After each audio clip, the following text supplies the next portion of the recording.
është edhe teknik. Po, unë jam kurështar për të parë se si do t'i qasë qeveria e Kosovës kësaj. Para shumë vitesh, unë vetë kam shkruar se Kosova nuk e ka luksin që të ketë Ministri të Integrimeve Evropiane, sepse Kosova nuk ishte fare në proces, ishte shumë largë dhe ministrit e tilla shiheshin vetëm si shtimi një ministrie më tepër. Por tash kur kemi një qeveri me sadiun 19 ministra, të mos ketë një ministri e cila do të merrej me integrime evropiane, është paksa e çuditshme. Por mbetet të shihet tash a mos do të ketë ndoshta një zyre të veçantë brenda zyres së kryeministrit që do të merrej me integrime evropiane. Me integrime evropiane duhet të merret secila ministri, sepse tazëm nëse Kosova merr statusin e kandidatit dhe nis negociatat do të zhvillohen në të gjitha fushat dhe secila ministri do të ketë një fushë përkatëse me të cilën do të merrej me integrime evropiane.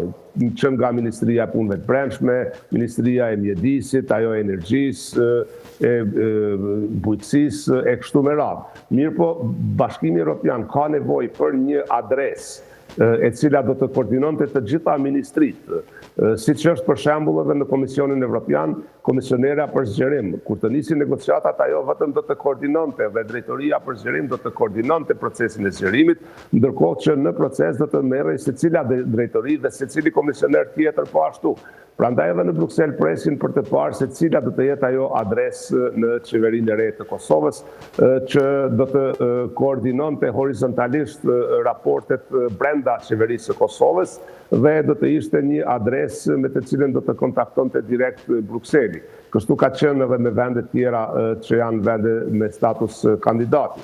Më parë Kosova ka pas vendes kryeministra që janë marrë me çështje evropiane, siç ishte zoti Bislimi në qeverinë e shkuar, e pastaj po ashtu duhet të sqarohet se kur do të jetë kryenegociator në dialog. Në Bruksel akoma janë në pritje për të parë se si do të sqarohet kjo nga qeveria e re e Kosovës, por për momentin nuk e shohin akoma si ndonjë sinjal që Kosova dëshiron të ja dërgojë Brukselit, sepse unë nuk besoj që dikuj në qeverinë e Kosovës i shkon mendja që pasi që Kosova po ngec, atëherë ne nuk do të kemë fare struktura në qeveri që do të merren në procesin e integrimeve evropiane. Po e them prapë, duhet të sqarohet sa më parë kjo, sepse raportet me Bashkimin Evropian janë jaftë të komplikuara në aspektin teknik edhe ku nuk ka pengesa politike. Në rastin e Kosovës, Kosova ka shumë pengesa politike në raport me Bashkimin Evropian. Prandaj për mendimin tim më e logjikshme do të ishte nëse nuk do të ketë një zyre të veçantë apo një ministri të integrimeve evropiane, që kjo detyrë t'i kaloj Ministrisë së Punëve të Jashtme, sepse procesi integrimeve në BE para se gjithashtu është proces politik dhe diplomatik po ashtu, dhe do të duhet t'i takonte asaj ministrie. Shumë ministri edhe në vendet anëtare, madje por edhe në vendet kandidate janë ministri të jashtme dhe integrimeve evropiane, pra brenda një ministrie janë bashkuar dy detyra. Tash prap po them edhe unë pasi jam në Bruksel nuk kam shumë informata nga Prishtina, jam kurështar për të parë se si do të zgjidhet kjo çështje në qeverinë e Kosovës. Mirë, në urimin që pam nga krye diplomatja e bllokut Bashkimit Evropian, Kaja Kallas, ndër të tjerash u përmend edhe mundësia e aranxhimit të një takimit nivelit të lartë. Pra po flasim për presidentin e Serbisë Aleksandar Vučić dhe kryeministrin Albin Kurti. Ndërkohë që ky i fundit ka thënë më herët që e kushtonte takimin nivelit lartë me dorëzimin e Radojčićit dhe po ashtu tërheqjen e letrës së ish-kryeministres serbe Ana Brnabić. A ka rrezik pak vetë kurthimit këtu nga zoti Kurti pasi ky kurthim nëse do i shtrohet tashmë si një ftesë nga Brukseli, mund ta vendosën në pozitë jo fort të kënaqshme zotin Kurti? Këtu nuk shoh ndonjë ndryshim në qasje e as në retorik, përpos ndryshimit që ka ndodhur në Kosovë që tash ka një qeveri. Zonja Kallas ka përsëritur atë që ka thënë edhe më parë, por kishte thënë edhe parazi i saj Josep Borrell se takimi në nivel të lartë do të thirret sapo që të krijohen kushtet për një takim të tillë. Tash kushte janë së pari që të dyja palët të pranojnë për të ardhur në Bruksel.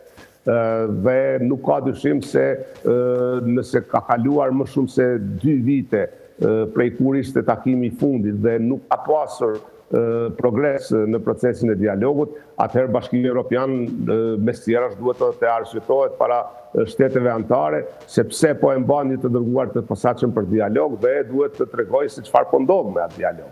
Për të parë se ku gjinden palët në dialog, duhet gjithsesi një takim në nivel të lartë.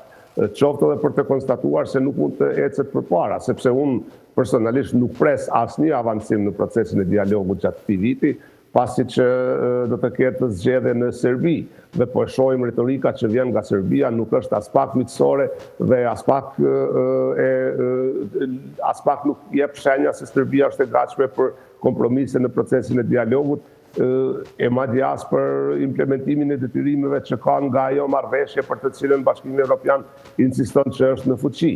Kemi një element tjetër dhe ai është zbulimi se kush çfarë personi dhe me çfarë kredibiliteti ka qenë i dërguari i kaluar për dialog Miroslav Lajçak, që nga afera Epstein po dalin pra sinjale se ai ka qenë tepër i afërt me qeverinë e Rusisë. Po e përmendi këtë sepse Slovakia në udhëheqjen e Lajçakut ka pasur qasje ndaj Kosovës shumë të ngjashme me Rusinë se sa me vendet e tjera të Bashkimit Evropian. Dhe krejt këto janë gjërat që duhet të sqarohen, nëse për asgjë tjetër atëherë për të parë se ku është procesi i dialogut dhe procesi i normalizimit të raporteve. Tash kryeministri Kurti ka përsëritur 3 gjërat që ka përsëritur gjithmonë edhe në të kaluaren. Për 2 ka mirëkuptim, pra për tërheqjen e letrës së zonjës Brnabić, dhe këtu kur jemi te zoti Lajçak, ai publikisht në Prishtinë pa thënë se ajo letër është tërhequr, akoma askush nuk ka parë dëshmi se kjo vërtet ka ndodhur.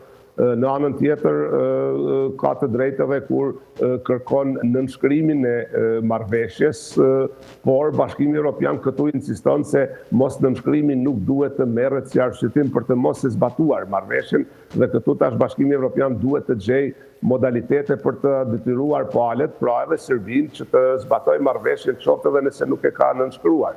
E sa i përket të dorëzimit të Radojčićit në Kosovë, askush nuk e imagjinon se kjo vërtet mund të ndodhë, por mund të ndodhë presion ndaj Serbisë që Serbia të bashkëpunojë përmes kanaleve evropiane me autoritetet në Kosovë për të nxjerrur Radojčićin para drejtësisë. Këtë po e përsërisin në NATO dhe e përsërisin edhe në Bashkimin Evropian sa herë që dikush i pyet për këtë.